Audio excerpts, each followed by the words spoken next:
पूज्य गुरुदेव को प्रणाम। सभी भाई बहनों को नमस्कार। एक बार फिर आपका स्वागत है मेरे इस वीडियो के माध्यम से। तो आइए आज मालिक का साथ।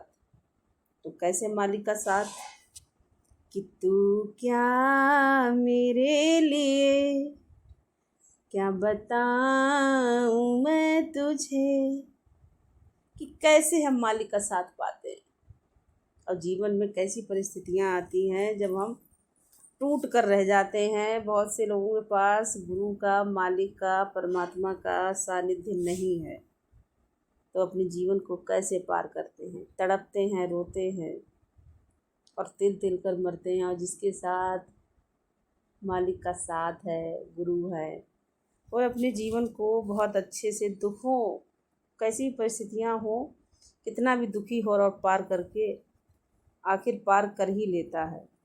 तो गुरु नानक देव जी ने कितनी एक अच्छा दोहा लिखा है कि नानक दुखिया सब संसार और सोई सुखिया जिस नाम आधार। अर्थात संसार में आंतरिक रूप से सब दुखी है, केवल वही सुखी है जिसके पास प्रभु नाम का आधार है, विश्वास है और वह उसमें स्थित रहता है। गहराई से देखो तो इसमें जीवन का पूरा दर्शन छिपा है।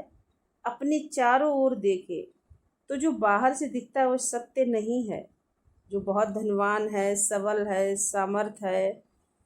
समर्थ दिखता है, वह जीवन में असंतुष्ट है। निर्धन तो अपनी मूल आवश्यकताओं के लिए संघर्षरत है। मानव जीवन ऐसा ही है।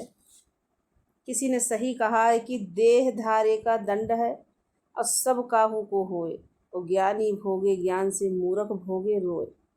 यानी कि जब हमने शरीर रूपी जो हमें मिला है मनुष्य जीवन, तो सभी को दुख भोगने हैं, लेकिन ज्ञानी भोगता है ज्ञान से और मूर्ख भोगता है रोकर। बाबूजी भी व्यासपर्श में बार बार कहते हैं कि जीवन सरल नहीं है, वह कठिनाइयों से भरपूर है। हमें अनेक परीक्षाओं से गुजरना पड़ता है। प्रत्येक की परिस्थितियां अलग अलग हो सकती हैं, परंतु सुख दुख तो जीवन का अनिवार्य अंग है। बड़े बड़े संत ज्ञानी भी इससे बच नहीं पाए। कष्ट तो जीवन में आएंगे ही, हमें संयम और आत्मशक्ति से उनका मुकाबला करना है, नहीं तो हम गुमराह हो गलत राह पर चल पड़ते हैं। ईश्वर में विश्वास होने पर अनेक परिस्थितियों में समर्पण ही एक रास्ता बचता है, परंतु उसके लिए एक दृढ़ विश्वास होना आवश्यक है कि जो भी मेरे साथ हो रहा है मेरी भलाई के लिए। ऐसे में प्रभु नाम का सहारा और आधार ही साथ देता है, नहीं तो हम निराशा और मायूसी की गर्त में चले जाएंगे। हर विषम परिस्थिति में कुछ न कुछ अवश्य सीखने को मिलता है। कठिन परिस्थितियों से बाहर आने पर ही मालूम पड़ता है कि हमने उनसे क्या शिक्षा ली, आंतरिक रूप से कितना विकास हुआ। अगर हम सही और सकारात्मक रूप से लें तो वे हमें अंदर से सशक्त बनाती है।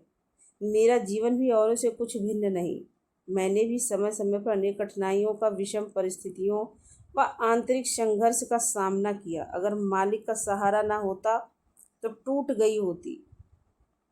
मालिक ने मुझे प्रत्येक बार मेरी उंगली थामकर और मुझे उस परिस्थिति से पार करवाया। चारों ओर जब मैं देखती हूँ तो पाती हूँ कि जो भी उन पर निर्भर है, उनका हाथ थामे आगे बढ़ते हैं, वे टूटते नहीं, सबल होकर आगे बढ़ते हैं। आत्मविश्लेषण आवश्यक है, हम सकारात्मक रूप से आगे बढ़ें। मैं स्वयं में तथा औरों में भी देखती हूँ कि जितना समय हम ध्यान में, उनके स्मरण में, उनके कार्य में विलीन रहते हैं, उनके साथ तन्मय रहते, वही क्षण सुख के क्षण है। हमारा उच्च स्व उनमें डूब निम्न व स्व शरीर से दूर रहता है। ऐसे में हम कष्टों व कठिनाइयों से अप्रभावित रहते हैं। इस संसार को सबने मायाजाल कहा। इसके क्षणिक सुखों में मोह और भावनाओं में बह जाना कितना सरल है, और ये मोह ही दुख का कारण है। जब हमारा स्व संसार से जुड़ा रहता है तो वह हमें उधर खींचता है, और सब समझते हुए भी हम स्वयं को रोक नहीं पाते। जब हमारा जुड़ाव आंतरिक रूप से परमात्मा या परमात्मा स्वरूप गुरु से हो जाता है, तो वह विचार रहता है कि मैं केवल शरीर नहीं हूँ, वह तो मेरा बाहरी स्वरूप है। जो मैं वास्तव में मैं हूँ, वह मेरा आंतरिक स्व है। उसे तो न तो कोई देख सकता है, न पकड़ सकता है।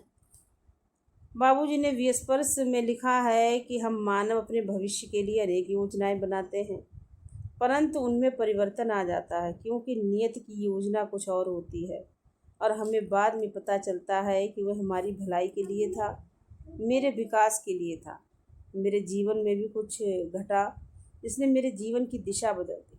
उस समय मैंने स्वयं को इतना असहाय और लाचार महसूस किया, इतना कोई भी असहाय समझ नहीं सकता, लेकिन गुरु की कृपा से हम उस परेशानी से निजात पाए और अपने जीवन को हर परिस्थितियों से इस तरह से जिया है कि आप लोग सोच भी नहीं सकते। मैं सोचती तो थी कि मैं सशक्त हूँ, लेकिन कुछ सीमा तक भी, परंतु परिस्थितियों ने ऐसी करवट ली कि एक ही झटके में मुझे सब कुछ छीन कर भी सब कुछ वापस कर दिया। अब मुझे लगता है कि मालिक की कृपा हम सभी पर हर पल बरसती है और सहज मार्ग पद्धति अपनाने के बाद ये बात तो पक्की है, सहज मार्ग पद्धति हमारे जीवन को एक नई दिशा प्रदान करती है। धन्यवाद।